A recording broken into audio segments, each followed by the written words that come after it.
আপনারা তো সকলেই জানেন যে আমার বেস্ট ফ্রেন্ডের বিয়ে উপলক্ষেই কিন্তু আমি বাড়ি এসেছিলাম। তো আমি বাড়ি এসেছিলাম 8 তারিখে, ওর বিয়ে ছিল 9 তারিখে। মাঝখানে 10-11 তারিখ চলে গেছে। বর এসেছিল 12 তারিখ আমাকে নিতে।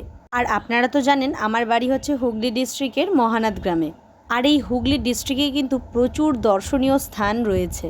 তার মধ্যে খুবই জনপ্রিয় একটি স্থান হচ্ছে রাজহাটের লাহিড়ী বাবার আশ্রম। আজ আপনাদেরকে এই লাহিড়ী বাবার আশ্রমটাই পুরো ঘুরে দেখাবো এবং সমস্ত ডিটেলস এই ভিডিওতে দেব। সো হ্যালো এভরিওয়ান, আমি আপনাদের পূজা তীর্পু ক্রিয়েশনের নতুন একটি ভিডিওতে আপনাদের সকলকে ওয়েলকাম। আশা করছি আপনারা সকলেই ভালো আছেন, এমনকি আমিও কিন্তু খুব ভালো আছি। আজ আমি লাহিড়ী বাবার আশ্রমে যাচ্ছি টোটো বুক করে, মানে একদম রিজার্ভ করে। আমার বাড়ির পাশের এক কাকা আছেন, তিনি আমাদেরকে আজকে নিয়ে যাবেন ঘুরতে। যারা মহানাদ কিংবা মগরা থেকে বিলং করছো তারা তো সবাই জানো যে কিভাবে রাজহাটের মন্দিরে যেতে হয়। তাছাড়াও যারা শিয়ালদা কিংবা হাওড়া সাইড থেকে আসবে তাদের জন্য আমি একটু বলে দিই, তোমরা শিয়ালদা কিংবা হাওড়া যেখান থেকে আসো না কেন তোমাদেরকে কিন্তু নামতে হবে ব্যান্ডেল স্টেশনে।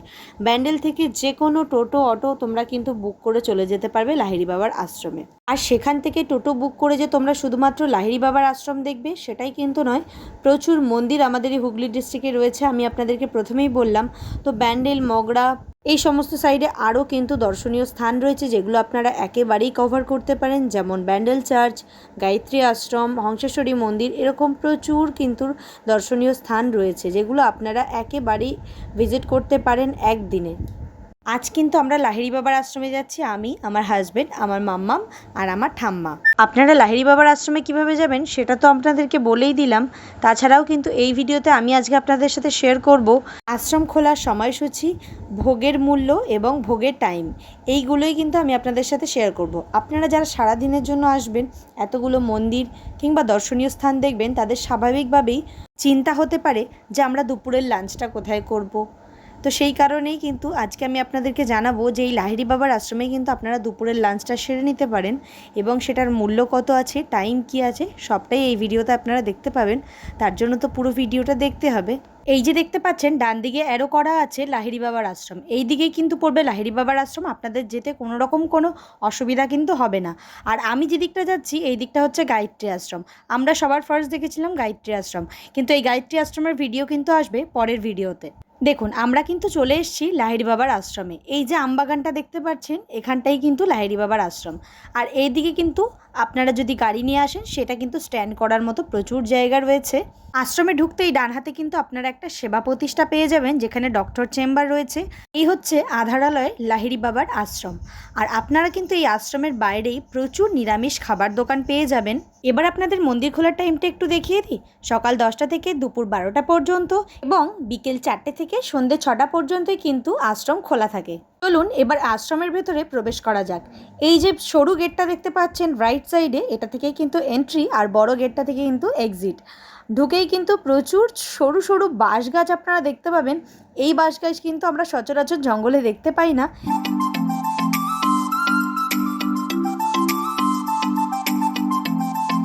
তারপরেই ঢুকেই কিন্তু রাইট সাইডে পাবেন আমাদের মহাদেবকে। দেবের সামনেই রয়েছে একটি ফোয়ারা, যেটা হয়তো বিকেলবেলা চালানো হয়।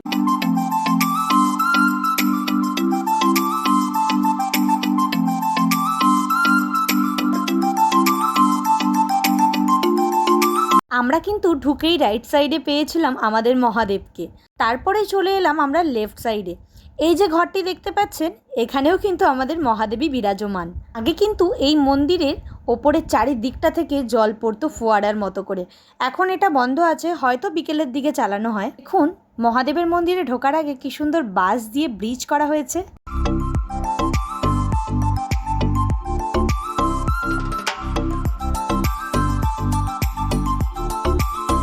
এখানে মহাদেবের রূপটি দেখেছেন, কতটা শান্ত স্নিগ্ধ রূপ নিয়ে তিনি বসে আছেন।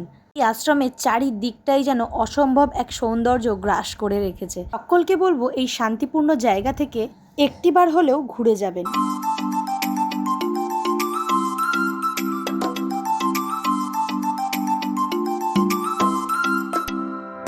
পিছনে মহাদেবের মন্দিরটা ফেলে এসেই সামনে কিন্তু আপনারা পাবেন লোকনাথ বাবার মন্দির। তারপরে এখানে রয়েছেন ব্যাসদেব। ব্যাসদেবের কাছ থেকে সবাই কিন্তু শিক্ষা নিচ্ছেন আর আমার মাম্মাম সেটা দেখছে। তারপরেই দেখুন এখানে রয়েছেন কিন্তু যিশু। আপনারা ভাবছেন এই আশ্রমে যিশু, আসলে এটাকেই কিন্তু বলে ধর্মের মেলবন্ধন।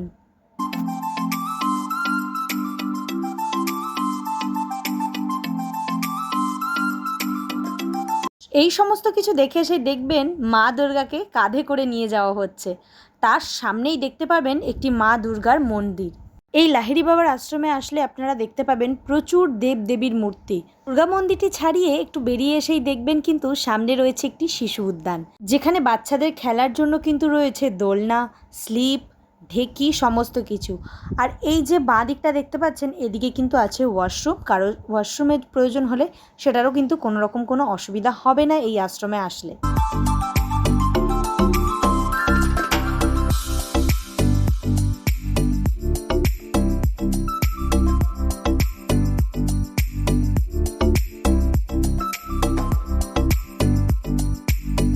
আর এখানে কিন্তু মাম্মাম দোলনা দেখেই বায়না জুড়ে বসেছিল, ওকে একটু দোল খাওয়াতেই হবে। তো ওকে আমি দোল দিয়ে দিচ্ছি। আর যতই হোক শিশু উদ্যান আর বাচ্চাদের দোলনা, আমাদেরও কিন্তু এই দোলনা দেখলে বেশ মন চায় যে আমরাও একটু দুলে নিই। তো দেখো এখানে আমিও কিন্তু একটুখানি দোল খেয়ে নিচ্ছিলাম। আর এই যে ঘরটি দেখতে পাচ্ছেন, এইটিই কিন্তু হচ্ছে অফিস ঘর। আপনাদের কিন্তু এখান থেকেই ভোগের কুপন কাটতে হবে। ভেতরে ক্যামেরা অ্যালাউ না থাকার কারণে আমি কোনো রকম ভিডিও ভেতরের করিনি। ভোগের মূল্য কিন্তু রয়েছে পার পার্সন 80 টাকা করে। এই দেখুন টোকেনটা কিন্তু ঠিক এরকম দেখতে হয়, অনেকটা মেট্রো টিকিটের মতো। দেখুন আমরা কিন্তু একদম মেন মন্দিরের সামনে চলে এসেছি। আর এই মন্দিরের ভেতরে কিন্তু আপনারা কেউ জুতো পরে প্রবেশ করতে পারবেন না। এই অবধি হয়তো জুতো পরে আসতে পারেন, তাই সকলকে বলবো বাইরে কিন্তু জুতো রাখার জন্য প্রচুর দোকান রয়েছে।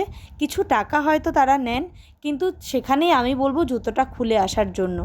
আমাদের পায়ের জুতো কিন্তু আমরা টোটোতেই ঢোকার আগে খুলে রেখে এসেছি।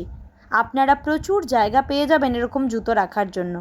এই আশ্রমকে কিন্তু ভালোবেসে এখানকার মানুষ আধারালয় বলেই ডাকেন। 2003 সালের স্থাপিত এই মন্দিরটি আধ্যাত্মিক সাধক লাহিড়ী মহাশয়কে উৎসর্গ করা হয়েছিল।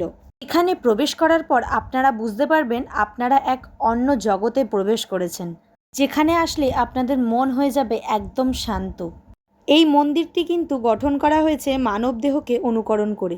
আপনারা কিন্তু মন্দিরে প্রবেশ করার আগে এরকম ধূপকাঠি মোমবাতি পেয়ে যাবেন মন্দিরে দেখানোর জন্য। এই মন্দিরের কাঠামো কিন্তু বাস্তুপুরুষ মণ্ডল অনুযায়ী তৈরি। মন্দিরের মূল কক্ষেই কিন্তু রয়েছেন লাহিড়ী বাবা মহাশয়। প্রধান মন্দিরে ঢোকার আগেই দুই সাইডেই কিন্তু রয়েছে দুটি মন্দির। চলুন এই দুটি মন্দিরে কোন কোন ভগবান আমাদের বিরাজমান সেটাই আপনাদের সাথে শেয়ার করব।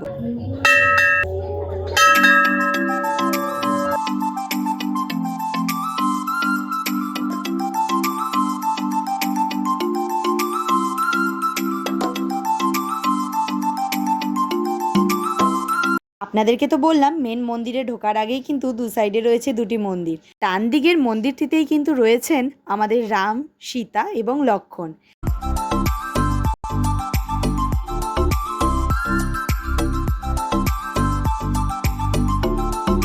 এবং রাম লক্ষ্মণের নিচেই কিন্তু রয়েছেন আমাদের হনুমানজি। তারপরেই কিন্তু চলে এলাম ওই যে আমরা কিনে রেখেছিলাম ধূপকাঠি মোমবাতি, সেটিই কিন্তু দেখাবো মা কালীর মন্দিরে। তো ওই যে বললাম ডান দিকে রয়েছেন রাম, সীতা, লক্ষ্মণ এবং বাঁ হাতেই কিন্তু মন্দিরটিতে রয়েছেন আমাদের মা দুর্গা, মা কালী এবং শ্রীকৃষ্ণ। এখানে কিন্তু আমার ঠাম্মা আরতি করে নিচ্ছে মা কালী, মা দুর্গা এবং শ্রীকৃষ্ণের। নিন আপনারাও দর্শন করে নিন। এটি হচ্ছে লাহিড়ী বাবা আশ্রমের মূল মন্দির। এবার কিন্তু আমরা এই মন্দিরেই প্রবেশ করব। এই মন্দিরের ভেতরে কিন্তু কোনো রকম কোনো ক্যামেরা অ্যালাউ নেই এবং মোবাইল ফোন নিয়ে ঢুকলেও সেটাও কিন্তু অফ করেই ঢুকতে হবে। এবং পেছনে দেখছেন সবাইকে কিন্তু এই মন্দিরে ঢোকার আগে পা ধুয়ে নিজেকে শুদ্ধ করে তারপরেই কিন্তু মন্দিরে প্রবেশ করতে হবে। এই যে দেখুন এবার আমরা প্রবেশ করব। এই যে মাম্মাম তো জল পেয়ে ভীষণ আনন্দ পেয়েছে।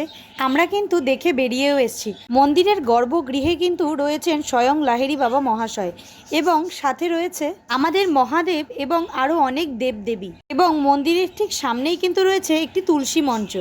এই যে আমরা কিন্তু পুরোটা দেখে বেরিয়ে এসেছি এবং বাইরেই এই যে দেয়ালে প্রিন্ট করা আছে, ঢুকতেই বাঁ দিকেই কিন্তু এই যে সরু রাস্তাটা চলে যাচ্ছে, এদিকে গিয়েই ওই যে দূরে দেখতে পাচ্ছেন ছোট্ট ঘরটি, ওখানেই কিন্তু ভোগের প্রসাদ দেওয়া হয়।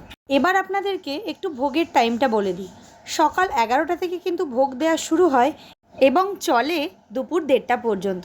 আপনারা এখানে এসেই কিন্তু দেখতে পাবেন বাদিকে একটি বোর্ড করা আছে ভোট বন্টন কেন্দ্র বলে। চলুন আপনাদের ভেতরটা ঘুরিয়ে দেখাই। বেশ সুন্দর কিন্তু চেয়ার টেবিল করা। এই রয়েছে কিচেন, বেশ পরিষ্কার পরিচ্ছন্ন।